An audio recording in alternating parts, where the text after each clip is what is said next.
اعوذ باللہ من الشیطان الرجیم بسم اللہ الرحمن الرحیم۔ آپ لوگوں کی توجہات ایک بہت سنگین مسئلے کی طرف کرانا چاہ رہے ہیں،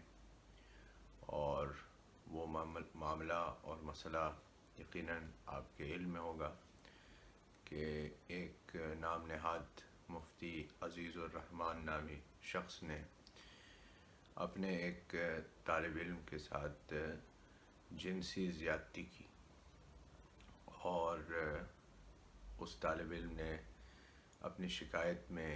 یہ بتایا کہ انہوں نے اس کے ذریعے سے اسے بلیک میل کرنے کی کوشش کی، اور کئی سال تک یہ سلسلہ جاری رہا۔ کچھ انکنفرمڈ خبریں یہ بھی پہنچی ہیں کہ اس شخص کو پولیس نے اریسٹ کر لیا ہے، گرفتار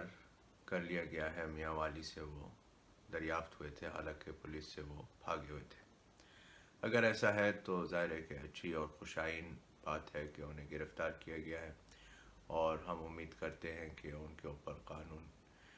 کی جو ہے وہ سخت سے سخت سزا سنائی جائے گی۔ لیکن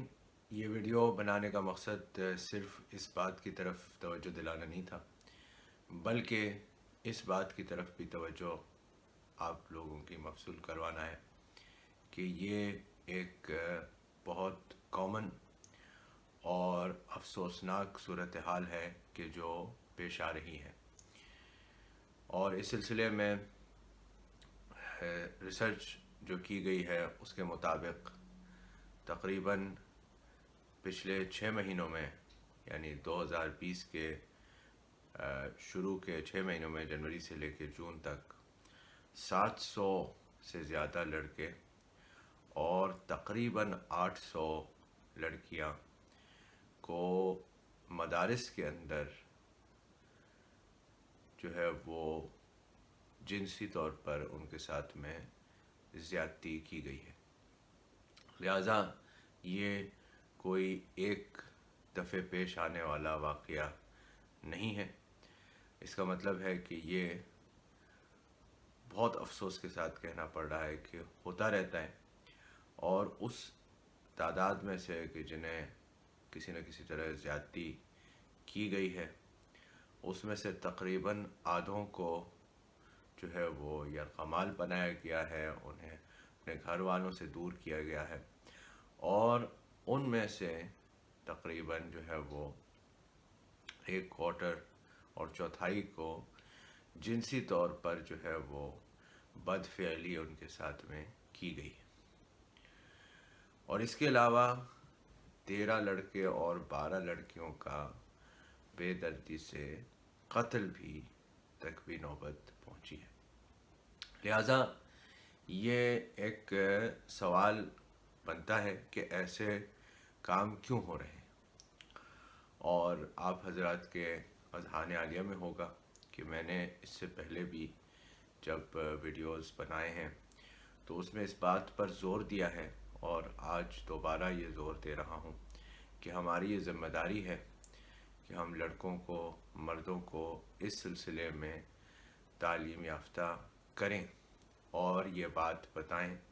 کہ کسی صورت میں بھی یہ چیز قابل قبول نہیں ہے۔ جو کوئی بھی ایسا کرے گا اسے قانون کے تحت سخت سے سخت سزا دی جائے گی۔ اسلام میں، شریعت میں ظاہری بات ہے کہ اس کی کوئی گنجائش نہ کبھی تھی اور نہ کبھی ہوگی۔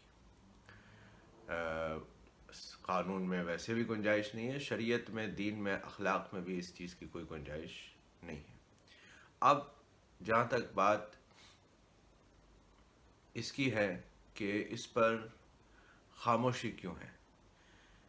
آپ کے اذہان عالیہ میں ہوگا کہ ہر طرح کی باتوں کے اوپر بیان آتے ہیں، عورتوں کے کپڑے پہننے کے اوپر بیان آتے ہیں کہ اس کی وجہ سے بے حیائی پھیل رہی ہے، اور کوئی جلوس نکالتا ہے تو اس کے اوپر آتے ہیں، کوئی جلسہ برپا کرتا ہے تو اس پر بیان آتے ہیں۔ تو میں سوال یہ پوچھنا چاہتا ہوں ان سب حضرات سے جن کی ہزاروں نہیں، لاکھوں نہیں، کروڑوں میں فالوئنگ ہے، کہ کیا آپ کی ذمہ داری یہ نہیں بنتی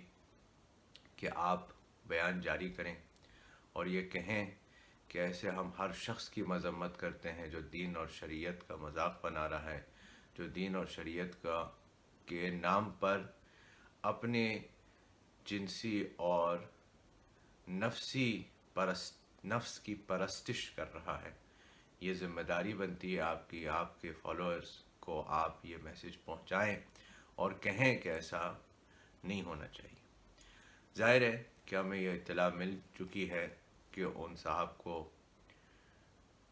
مدرسے سے بھی فارغ کر دیا گیا ہے، وہ جمعیت علماء اسلام فضل الرحمان کے رکن بھی تھے، اس سے بھی ان کو، پارٹی سے بھی انہیں فارغ کر دیا گیا ہے۔ لیکن یہ کافی نہیں ہے۔ ہم یہ چاہتے ہیں کہ اسلامی جمہوریہ پاکستان تمام شہریوں کے لیے امن کا ملک ہو، اور اس کے لیے یہ واضح اور ضروری ہے کہ اس طرح کے صرف ایک شخص کو نہیں بلکہ اس طرح کی ہر بد فعلی کو اسی زور و شور سے مذمت کی جائے جس زور و شور سے آپ ان چیزوں کی مذمت کرتے ہیں کہ جو آپ کے خیال میں دین کی بدنامی کر رہے ہیں۔ تو میں سمجھتا ہوں کہ ان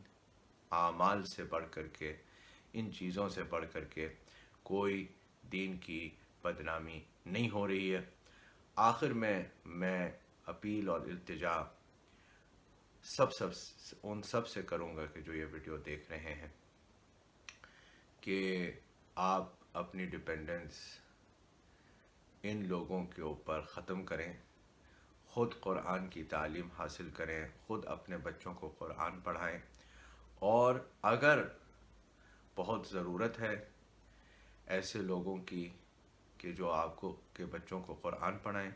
تو آپ ان کو چیک کریں اور یہ یقین حاصل کریں کہ یہ شخص صحیح ہے